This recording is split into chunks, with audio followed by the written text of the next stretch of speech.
Hello guys, അപ്പോൾ ഇന്ന് തെയ്യത്തിൻ്റെ 4ാമത്തെ ദിവസമാണ്. എൻ്റെ ഒന്നിച്ച് വർക്ക് ചെയ്യുന്ന മിനി ചേച്ചിയും ദിവ്യ ചേച്ചിയും ബിന്ദു ചേച്ചിയും ഗിരി ചേച്ചിയും സാറൊക്കെ വന്നിട്ടുണ്ടായിരുന്നു. അപ്പോൾ അവർക്കിതൊരു അത്ഭുതമാണ്. ശരിക്കും പറഞ്ഞാൽ അവർ ഇതുവരെ ഇങ്ങനത്തെ തെയ്യത്തിനെ കണ്ടിട്ടില്ല. അപ്പോൾ ഇപ്രാവശ്യം ആദ്യമായിട്ട് തെയ്യത്തിന് ഒരുപാട് പൂവ് വെച്ച് മുടിക്ക് അലങ്കരിച്ചിട്ടുണ്ട്.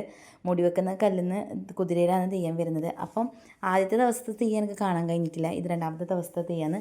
രണ്ടും ചെറിയ വ്യത്യാസം മാത്രമേ ഉണ്ടാവാറുള്ളൂ കേട്ടോ. അങ്ങനെ നല്ല ജനം ഉണ്ടായിരുന്നു, ജനസാഗരം തന്നെ ഉണ്ടായിരുന്നു. അങ്ങനെ അവർ വന്നു, അവർ തെയ്യമൊക്കെ കണ്ടു, അവർ വീട്ടിൽ നിന്ന് ഫുഡ് കഴിച്ചത്. അങ്ങനെ അവർ പോയി. അപ്പോൾ വൈകുന്നേരമായി ഞാൻ വെറുതെ കുറച്ച് ഷോ കാണിച്ചു. പിന്നെ രാത്രി ഇന്നാണ് ഇവിടെ വെടിക്കെട്ട്, അതായത് നമ്മൾ 27-ാം തീയതി രാത്രിക്കാണ് വെടിക്കെട്ട് മഹോത്സവം ഉണ്ടാവാറുള്ളത്. അപ്പം ഞാൻ ഈ ഔട്ട്ഫിറ്റ് എന്ന് പറയുന്നത് രഥോത്സവത്തിൻ്റെ സമയത്ത് ഇട്ട് അതേ ഔട്ട്ഫിറ്റ് തന്നെയാണ് ഇട്ടത്. ഒരുപാട് ഡ്രസ്സ് വാരി വലിച്ചിട്ട് കൊണ്ടുവരാൻ പണിയായതുകൊണ്ട് ഞാൻ അതന്നെ എടുത്തിട്ടു. അപ്പോൾ ഞാനും സുഗന്ധിയേട്ടിയും കൂടിയിട്ടായിരുന്നു ഗാനമേള കാണുന്നതെന്ന്. അമ്മയും മഞ്ജുവൊക്കെ താഴെ ഇരുന്നിന്, കുഞ്ഞിയെല്ലുള്ളതുകൊണ്ട് ഉറങ്ങുന്നുണ്ടായിരുന്നു. അപ്പോൾ താഴെ കസരയിട്ടിരുന്നു. അപ്പോൾ ഇതാരുടെ ഗാനമേള എന്ന് ചോദിച്ചാൽ എനിക്കറിയില്ല കേട്ടോ. അങ്ങനെ ഗാനമേളൊക്കെ കണ്ട് ഒരൈസ് കഴിച്ചോട്ടെ. ഐസല്ല, ഐസ്ക്രീം കോൺ ഐസാണ് കഴിച്ചത്.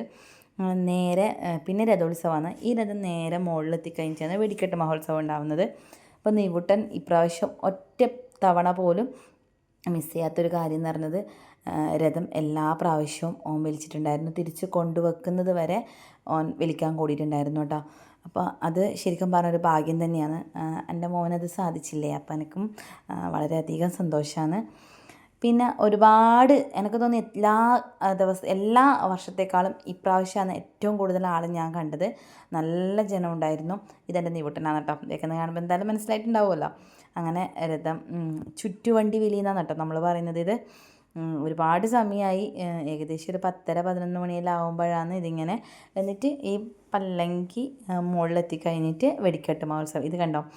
ഇത് കാണാൻ വേണ്ടിയിട്ട് ഞാനും മഞ്ജുമ്മയും എല്ലാ വർഷവും മുകളിൽ പോയി അടുത്തുനിന്ന് കാണാറുണ്ട് കേട്ടോ. വെടി പൊട്ടുന്നതനുസരിച്ച് ഞാനും മോളും പിന്നെ ധൈര്യമുണ്ട് ഞങ്ങൾ ബാക്കിലോട്ട് പോയി. ഇപ്രാവശ്യം നമ്മളൊന്നിച്ച് ഇന്നുമോളും ഉണ്ടായിരുന്നു കേട്ടോ. ഇന്നുമോളെ എക്സ്പ്രഷൻ ഓൾ ഈ വീഡിയോക്ക് വേണ്ടിയിട്ട് സ്പെഷ്യലായിട്ട് ചെയ്തതെന്ന് മനസ്സിലായിട്ടുണ്ടാവുമല്ലോ. അങ്ങനെ അടിപൊളിയായിട്ട് കണ്ടു. പിന്നെ അത് കഴിഞ്ഞിട്ട് ഒരു ഫ്രിങ്കിൾസും മേടിച്ച് നമ്മൾ തിരിച്ചു വന്നു കേട്ടോ.